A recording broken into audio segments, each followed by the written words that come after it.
نکاح کر دو. وَأَنْكِحُوا الْأَيَامَ مِنْكُمْ وَالصَّالِحِينَ, اپنے لڑکوں کا نکاح کر دو, اپنے نوجوانوں کا نکاح کر دو. إِن يَكُونُوا فُقَرَاءَ يُغْنِهِمُ اللَّهُ مِنْ فَضْلِهِ, اگر وہ غریب بھی ہوں گے اللہ اپنے فضل و کرم سے ان کو دولت مند بنا دے گا. اس لیے میرے بھائیوں, اپنے نوجوان جو نکاح کے قابل ہیں ان کے نکاح کرو. آج 30-30 سال میں لڑکوں کے نکاح ہو رہے ہیں. 35-35 سال تک وہ لڑکا نماز پڑھ کے اور تہجد پڑھ کے اپنے آپ کو بدکاری سے نہیں بچا پائے گا. میرے بھائیوں, اپنی نوجوان نسل کو اگر بدکاری اور زناکاری سے بچانا ہے, قرآن سالوشن دے رہا ہے, ان کا نکاح کرا دو. آپ نکاح کو آسان کرو, نکاح کو رسم و رواج کی بیڑیوں سے آزاد کرو, اپنے لڑکوں کی اور لڑکیوں کی صحیح وقت پر شادی کرو. انشاءاللہ اس سے بہت سارے مسائل حل ہو جائیں گے. اگر آپ نے اللہ کو راضی نہیں کیا, ہم نے اللہ کو راضی نہیں کیا, قرآن کہہ رہا ہے تلفح وجوہہم النار, تمہارے چہروں کو جہنم کی آگ جھلسا دے گی. وہم فیہا کالحون, اور دنیا میں تم بڑے ہینڈسم تھے, بڑے اسمارٹ تھے, بڑے خوبصورت تھے, بڑا ناز تھا تمہیں اپنی خوبصورتی پر, وہی خوبصورت چہرہ جہنم کی آگ میں بدصورت بنا دیا جائے گا. میرے بھائیوں, اس چہرے کی فکر میک اپ کے ذریعے مت کرو. اس چہرے کی خوبصورتی اللہ کی قسم فیس واش میں نہیں ہے. اس چہرے کی خوبصورتی اور اس چہرے کا نور اللہ کی اطاعت اور اللہ کی مرضی کے کاموں میں, اللہ کی رضا کے کاموں میں. اگر چاہتے ہو کہ قیامت کے دن بھی یہ خوبصورت چہرہ چمکتا رہے, تمکتا رہے, تو اپنی نیکیوں کو اپنی زندگی کو تقویٰ سے سجا لو میرے بھائی, اپنی زندگی کو گناہوں سے بچا لو, ورنہ یہ فیس واش اور یہ کریم اور یہ میک اپ قیامت کے دن کام نہیں دیں گے. محترم حاضرین, آج ہم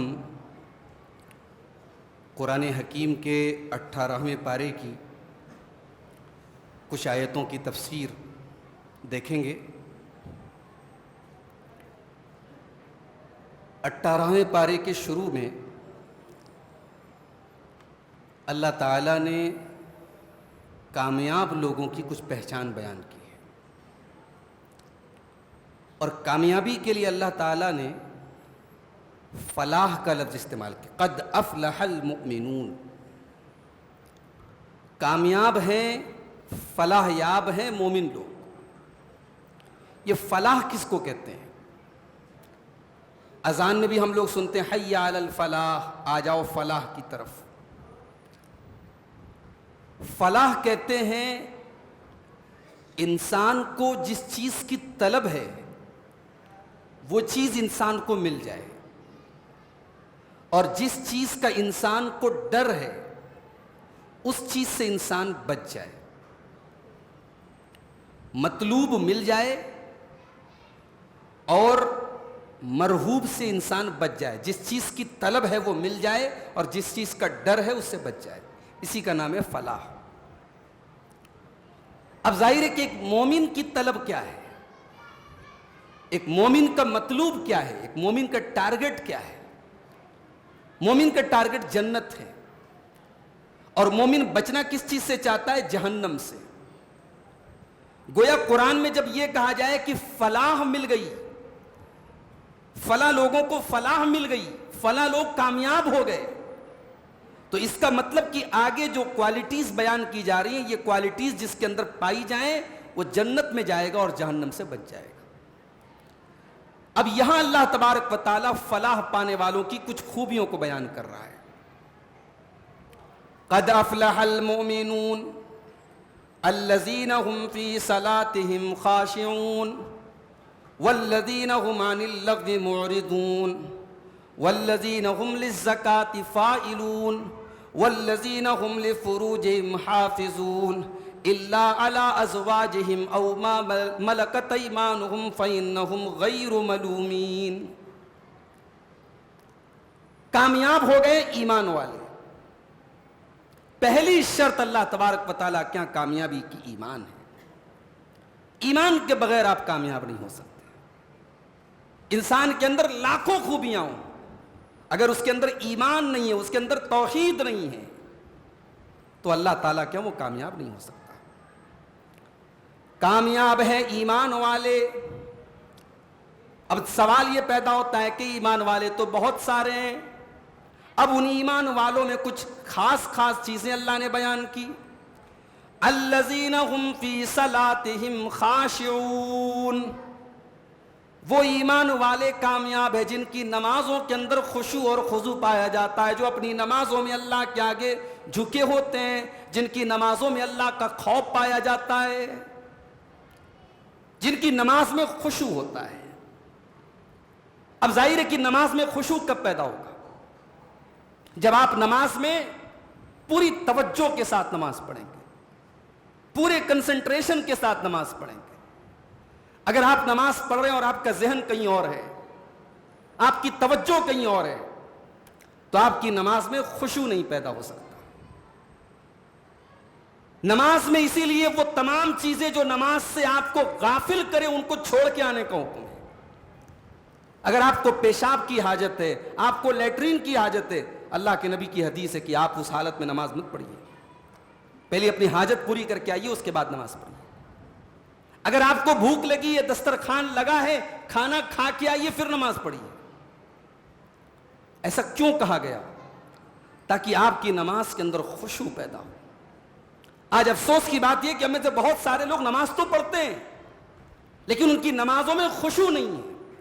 ایک فارمیلٹی ہے جو پوری کر رہے ہیں, ایک بوجھ ہے جو اتار رہے ہیں. اور یہی وجہ ہے کہ آج ہم میں سے بہت سارے لوگ فرائض پڑھنے کے بعد ان کو نوافل پڑھنے کی توفیق نہیں ہوتی. مغرب میں آئے, 3 رکعت فرض پڑھی, چل دیے. یہ جو 2 رکعت مغرب کے بعد کی سنت ہے وہ ٹھیک ہے, فرض نہیں ہے, وہ کمپلسری نہیں ہے. لیکن اگر آپ کو نماز میں خشوع ملتا, نماز میں اللہ کی محبت اور اللہ تبارک و تعالیٰ سے ملنے کی طلب ہوتی, تو وہ 2 رکعت سنت بھی آپ ضرور پڑھ کے مسجد سے جاتے. گویا کہ آپ یہ ثابت کریں کہ صاحب بڑی مشکل سے ہم 3 رکعت پڑھنے کی ہم نے ٹائم نکالا ہے, ہم نے فرصت نکالی ہے, پڑھ کے چلتے بنے. تو میرے بھائیوں, نماز کو بوجھ مت بناؤ. اسی لیے اللہ نے قرآن کے پہلے پارے میں فرمایا وَإِنَّهَا لَكَبِيرَةٌ إِلَّا عَلَى الْخَاشِعِينَ, یہ نماز بہت بھاری چیز ہے, بہت بڑی چیز ہے, مگر ان لوگوں کے لیے نماز بھاری نہیں ہے جن کے اندر خشوع پیدا ہو جائے. خشوع کس کو کہتے ہیں؟ خشوع کا مطلب ہوتا ہے جھک جانا. آپ تو جھک ہی رہے ہیں, رکوع کر رہے ہیں, سجدہ کر رہے ہیں. اصل خشوع ہے دل کا خشوع. آپ کا دل جھک رہا ہے کہ نہیں؟ وہ شاعر کا بڑا اچھا شعر ہے نا کہ میں جو سر بسجدہ ہوا کبھی تو زمین سے آنے لگی یہ صدا, تیرا دل تو ہے صنم آشنا, تجھے کیا ملے گا نماز میں. دل تو ہمارا بتوں کا پجاری ہے. بتوں سے مراد سے پتھر کے بت نہیں ہیں. اگر دل میں کاروبار کی اتنی محبت بیٹھی ہے کہ نماز میں من نہیں لگتا, دل میں بچوں کی اتنی محبت لگی ہے, بیوی کی اتنی محبت بیٹھی ہے کہ نماز میں من نہیں لگتا, تو شاعر کہہ رہا ہے تیرا دل تو ہے صنم آشنا, تجھے کیا ملے گا نماز میں. تو کامیاب ہونا ہے تو صرف نماز نہیں پڑھنا ہے, خشوع, نماز کے اندر خشوع پیدا کرنا ہے. قد افلح المؤمنون, کامیاب ہیں ایمان والے.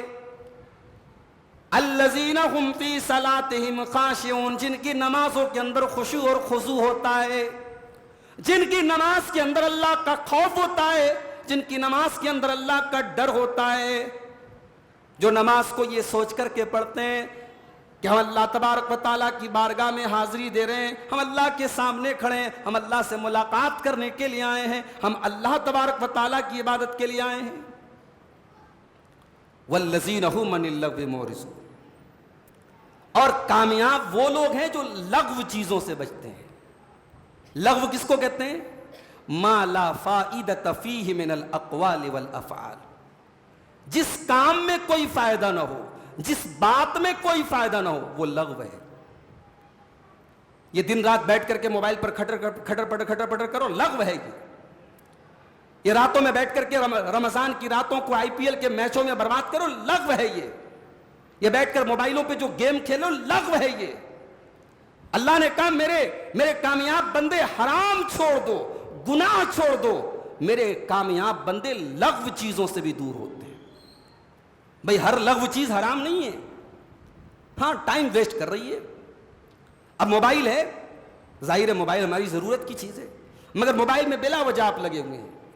کچھ نہیں تو ایک فوٹو ڈال کے دیکھ رہا ہے کتنے لائک ملے, کچھ نہیں تو اسٹیٹس لگا کے دیکھ رہا ہے کتنے لوگوں نے میرا اسٹیٹس دیکھا.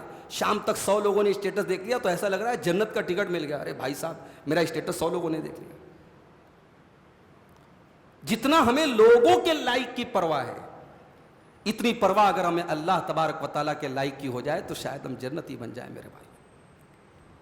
اللہ فرما رہا ہے میرے کامیاب بندے، حرام چیزوں کو تو بہت دور کی بات ہے، گناہوں کو تو بہت دور کی بات ہے، والذین هم عن اللغو معرضون، وہ لغو چیزوں سے بھی بچتے ہیں، وہ پھالتو چیزوں سے، وہ بے فائدہ چیزوں سے بچتے ہیں۔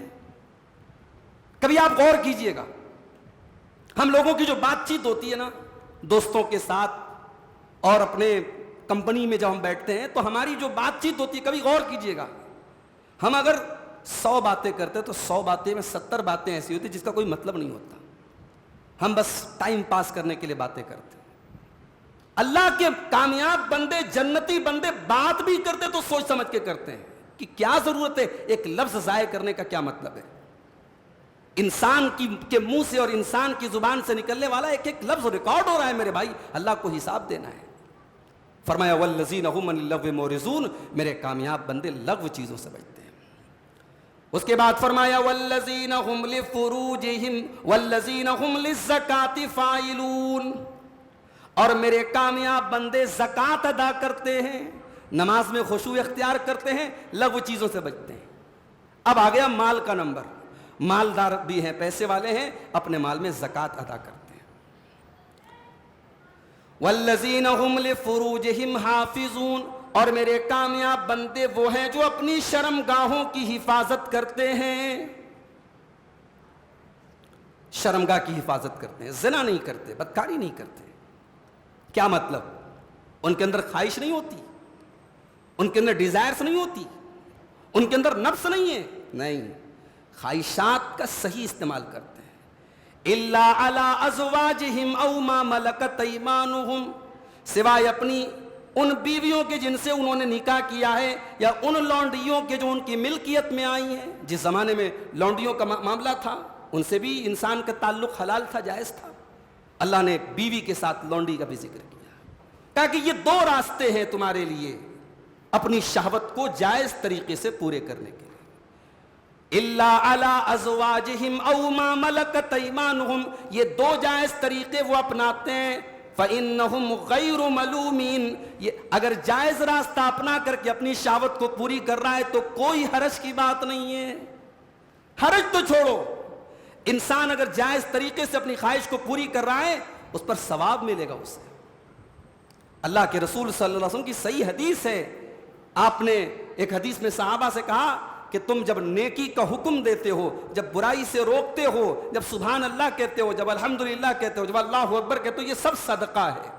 وفی بُضْعِ احدکم صدقہ، اور ایک انسان اپنی شہوت کو، اپنی جنسی خواہش کو، اپنے جسم کی خواہش کو پورا کرتا ہے، اس میں بھی صدقہ ہے۔ صحابہ کے لیے بڑی حیرت کی بات تھی۔ صحابہ نے کہا اللہ کے نبی، کیا ایک انسان اپنی شہوت کو پوری کرتا ہے اس میں بھی اس کو صدقہ کا ثواب ملے گا؟ آپ نے فرمایا ہاں، اگر وہی کام وہ حرام اور ناجائز طریقے سے کرتا اس کو سزا ملتی، اس کو عذاب ہوتا، جب وہ حلال اور جائز طریقے سے اپنی خواہش کو پوری کر رہا ہے تو اس پر اس کو ثواب ملے گا۔ تو اللہ کے نیک بندے، اور یہاں یہی سے ایک بات یہ بھی پتہ لگی کہ ہمارے اندر جتنی خواہشات ہیں ہر خواہش کا حلال الٹرنیٹ موجود ہے شریعت کے اندر۔ انسان کو یہ کہنے کا بہانہ ہی نہیں ہے کہ صاحب ہمارے پاس کوئی آپشن نہیں تھا، آپشن تو ہے نا، تو نے زنا کیا کیوں؟ ابھی آگے سورہ نور آ رہی ہے، اس میں زنا کے بارے میں بڑی تفصیل سے بیان کیا گیا۔ جب اسلام کے اندر نکاح کا کانسیپٹ ہے، اور نکاح کا کانسیپٹ اتنا سادہ اور اتنا سمپل ہے کہ ایک انسان اگر اس لائق ہے کہ اپنی بیوی کی ضرورتوں کو پوری کر سکتا ہے، اس کا خرچ اٹھا سکتا ہے، تو پھر نکاح کے لیے اور کوئی مسئلہ نہیں ہے۔ شریعت نے اتنا آسان کر دیا، اس کے بعد تو نے حرام راستہ اپنایا۔ اسی لیے یہاں اللہ نے جب شرمگاہ کا ذکر کیا تو فوراً حلال الٹرنیٹ کا بھی ذکر کیا۔ اس سے علماء کو ایک سبق یہ ملا کہ جب آپ عوام کو کسی چیز کی حرمت بتائیں، جب کسی چیز کے بارے میں بتائیں کہ یہ حرام ہے تو اس کا حلال الٹرنیٹ بھی بتا دیں۔ آپ غور کیجئے گا، شریعت میں جہاں سود اور بیاج کا ذکر ہے وہاں بتایا گیا کہ دیکھو سود حرام ہے، انٹرسٹ حرام ہے، لیکن کاروبار حلال ہے، تجارت حلال ہے، بزنس کرو، خوب منافع کماؤ۔ منافع کمانا، پروفٹ کمانا یہ شریعت میں حرام نہیں ہے، انٹرسٹ لینا یہ حرام ہے۔ یہاں بھی کہا گیا کہ اپنی شرمگاہ کی حفاظت کرتے ہیں الا علی ازواجہم او ما ملکت ایمانہم، ہاں اپنی بیویوں کے ساتھ اور جو ان کی ملکیت میں ہے ان کے ساتھ اگر وہ اپنی شہوت کو پوری کرتے ہیں تو کوئی حرج کی بات نہیں ہے، فانہم غیر ملومین، ان کے اوپر کوئی ملامت نہیں ہے۔ فمن ابتغى وراء ذلك فاولئک هم العادون، اب اس کے علاوہ اگر کوئی راستہ اپناتے ہو تو حد سے تجاوز کرنے والے۔ اس کے بعد فرمایا والذین هم لاماناتهم وعہدهم راعون، اور میرے کامیاب بندے وہ ہیں جو اپنی امانتوں کو اور اپنے وعدے کو پورا کرنے والے، نبھانے والے ہوتے ہیں۔ امانت کا لفظ جب شریعت میں بولا جائے تو امانت کا مطلب یہی نہیں کہ میں نے آپ کو 1 لاکھ روپیہ دیا اور آپ سے بعد میں 1 لاکھ روپیہ واپس لے لیا، آپ نے پورا 1 لاکھ مجھے دے دیا، یہ امانت ہوگی۔ امانت یہ بھی ہے کہ آپ باپ ہیں، آپ کی 4 بیٹیاں ہیں گھر میں، 4 بیٹے ہیں گھر میں، آپ ایک باپ، اللہ نے آپ کو باپ بنایا، آپ کے کندھے پر وہ اولاد امانت ہے۔ آپ ایک ماں ہیں، 3 جوان بیٹیوں کی ماں ہیں، وہ بیٹیاں آپ کے کندھے پر اللہ کی امانت ہے، آپ نے اس امانت کو ادا کیا کہ نہیں کیا، قیامت کے دن پوچھا جائے گا۔ آپ ایک مسجد کے متولی ہیں، ایک مدرسے کے ذمہ دار ہیں، ایک جماعت کے ناظم ہیں، ایک ادارے کے ذمہ دار ہیں، یہ تمام چیزیں اور یہ عہدے اور یہ کرسیاں بھی میرے بھائیو آپ کے کندھے پر امانت ہیں، اور یہ امانت پوچھی جائے گی اللہ کے۔ اللہ کے نبی فرماتے کلکم راع وکلکم مسئول عن رعیتہ، تم میں سے ہر شخص ذمہ دار ہے اور اس کی ذمہ داری کے بارے میں پوچھا جائے گا۔ آج تو عہدوں کے لیے بڑی طلب ہوتی ہے، صاحب مجھے یہ بنا دیا جائے، مجھے وہ بنا دیا جائے۔ انسان کو اگر احساس ہو جائے کہ یہ عہدے، یہ کرسیاں، یہ ذمہ داریاں، یہ کتنی خطرناک چیزیں، انسان بھاگے گا، پیٹ پھیر کے بھاگے گا، نہیں چاہیے مجھے بھائی، یہ انسان کے لیے بہت بڑا بوال بن جائے گی، وبال بن جائے گی قیامت کے دن اگر انسان ان کو صحیح طریقے سے نہیں نبھائے گا۔ اللہ نے کہا میرے کامیاب بندے وہ ہیں جو اپنی امانتوں کو پورا کرتے اور اپنے وعدے کو پورا کرتے، چاہے وہ وعدہ انسان کا انسان سے وعدہ ہو، چاہے وہ وعدہ بندے کا اللہ سے وعدہ ہو۔ بندہ اللہ سے وعدہ کب کرتا ہے؟ ایاک نعبد و ایاک نستعین، اے اللہ عبادت کروں گا تو تیری کروں گا، سر جھکاؤں گا تو تیرے آگے جھکاؤں گا، مدد مانگوں گا تو تجھ سے مانگوں گا۔ اور وہی اللہ کا بندہ باہر جائے کسی درگاہ پہ، کسی قبر پہ، کسی پتھر کے بت کے آگے، کسی ندی کے آگے، کسی جانور کے آگے، کسی بڑے انسان کے آگے جا کے سر جھکا دے، کسی شرکیہ تہوار میں شامل ہو جائے، کسی شرکیہ کارکرم میں شامل ہو جائے، اس کا مطلب کہ اس نے اللہ کے ساتھ وعدہ خلافی کی۔ وہ مسجد میں تو آ کے کہہ رہا ہے ایاک نعبد و ایاک نستعین، لیکن باہر جا کے اپنے وعدے کی وعدہ خلافی کر رہا ہے۔ والذین هم لاماناتہم وعہدہم راعون، اللہ کہہ رہا ہے میرے کامیاب بندے اپنے وعدے کو پورا کرتے ہیں۔ اس کے بعد فرمایا والذین هم علی صلواتہم یحافظون، اور میرے کامیاب بندے وہ ہیں جو اپنی نمازوں کی حفاظت کرتے ہیں، جو اپنی نمازوں کی پابندی کرتے ہیں۔ پہلی پہچان کیا بتائی تھی؟ نماز میں خشوع اختیار کرتے ہیں، اور آخری پہچان کیا ہے؟ نماز کی حفاظت کرتے ہیں۔ دونوں چیزیں ضروری ہیں۔ آپ نماز بہت اچھی پڑھ رہے ہیں، پورا ذہن لگا کے، دل لگا کے پڑھ رہے ہیں، مگر رمضان پر پڑھ رہے ہیں، شوال میں ایسے غائب جیسے گدھے کے سر سے سینگ غائب، تو ایسی نماز اللہ کیا نہیں چلے گی۔ یہ 1 مہینے والے مسلمان نہیں چلیں گے اللہ کے یہاں۔ یہ جو سیزنل مسلمان ہیں، جو برساتی میڈک کی طرح صاحب 1 مہینے کے لیے ٹوپی لگ گئی اور ماشاءاللہ جبہ اوپر ڈال کے ایک دم اللہ والے متقی پرہیزگار بن کے پورا پہلی صف میں آ کے بیٹھ رہے، اور باقی 11 مہینے گدھے کے سر سے سینگ کی طرح غائب۔ سیزنل مسلمان اللہ کو نہیں چاہیے، سیزنل نمازی نہیں چاہیے۔ والذین هم علی صلواتہم یحافظون، نماز کی حفاظت کرنی ہے، یہ بڑی قیمتی چیز ہے میرے بھائی۔ انسان کی سب سے قیمتی چیز یہ نماز ہے۔ ایک وقت کی نماز چھوٹ جائے تو ایسا لگے کہ کچھ مس ہو گیا، کچھ چھوٹ گیا، کچھ زندگی میں ادھورا ہے۔ میری مائیں بہنیں، ان سے بھی کہنا چاہتا ہوں، تراویح کی نماز ماشاءاللہ پڑھ رہی ہیں، مجھے بتایا میرے گھر والوں نے سب اتنی تعداد آ رہی ہے عورتوں کی، جگہ کم پڑ رہی ہے، بہت اچھی بات ہے۔ رمضان کے بعد آپ کا کیا حال ہے؟ رمضان کے بعد 5 ٹائم کی نماز بھی نہیں پڑھی جا رہی، پتہ لگا شاپنگ کرنے کی عشاء غائب، رات میں دیر میں سوئی فجر غائب۔ ایک وقت کی نماز بھی اگر مس ہو جائے تو ایسا لگے کہ کوئی قیمتی چیز مس ہو گئی، اس کو جلدی سے جب تک انسان ادا نہ کر لے اس کے دل کو سکون نہ ملے۔ تو یہ ریپیٹ کر دیتا ہوں، کامیاب کون لوگ ہیں؟ ایمان والے، اپنی نماز میں خشوع اختیار کرنے والے، لغو چیزوں سے بچنے والے، زکوٰۃ ادا کرنے والے، اپنی شرمگاہ کی حفاظت کرنے والے، اپنی امانت کو ادا کرنے والے، اپنے وعدے کو پورا کرنے والے اور اپنی نماز کی حفاظت کرنے والے۔ 8 چیزیں ہیں۔ یہ 8 چیزیں اگر کسی کے اندر پائی جائیں، اللہ کا وعدہ ہے اولئک ھم الوارثون الذین یرثون الفردوس، ایسے لوگ جنت الفردوس کے وارث بنیں گے۔ اللہ نے یہ نہیں کہا جنت میں جائیں گے، اللہ نے کہا جنت کے وارث بنیں گے۔ وارث کس کو بولتے؟ باپ مرا بیٹا وارث ہے۔ دنیا کا کوئی قانون نہیں کہہ سکتا کہ بیٹا باپ کی پراپرٹی نہیں پائے گا، بیٹا باپ کا وارث نہیں بنے گا۔ یہ 8 چیزیں اپنے اندر پیدا کر لو، جنت کے وارث بن جاؤ گے۔ اللہ کا وعدہ ہے تم جنت کے نہیں، جنت الفردوس، جنت کا جو سب سے اعلیٰ درجہ ہے، جو سب سے ہائر کلاس ہے جنت کا، جس کو جنت الفردوس کہا جاتا ہے، تم اس کے وارث بن جاؤ گے۔ دعا کیجیے اللہ تعالیٰ یہ 8 چیزیں ہم سب کو اپنے اندر پیدا کرنے کی توفیق عطا فرمائے۔ اس کے بعد یہ بتایا گیا، رسولوں کو خطاب کر کے بتایا گیا، یا ایھا الرسل کلوا من الطیبات واعملوا صالحا انی بما تعملون علیم۔ اے میرے رسولو، اے میرے پیغمبرو، تم پاک چیزوں کو کھایا کرو، حلال چیزوں کو کھایا کرو اور نیک عمل کیا کرو۔ پتہ یہ چلا کہ سارے نبیوں کے یہاں یہ 2 چیزیں کامن تھی۔ سارے نبیوں کے یہاں حلال کھانے کا تصور تھا، پاکیزہ چیزوں کو کھانے کا تصور تھا۔ کسی بھی نبی کی شریعت میں کوئی ناپاک چیز حلال نہیں تھی۔ اگر اسلام میں سور حرام ہے تو عیسیٰ علیہ السلام کی شریعت میں بھی سور حرام تھا۔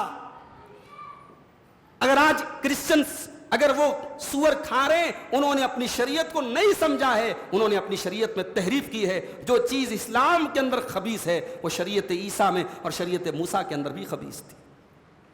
حلال میں کوئی فرق نہیں رہا ہے نبیوں کے درمیان۔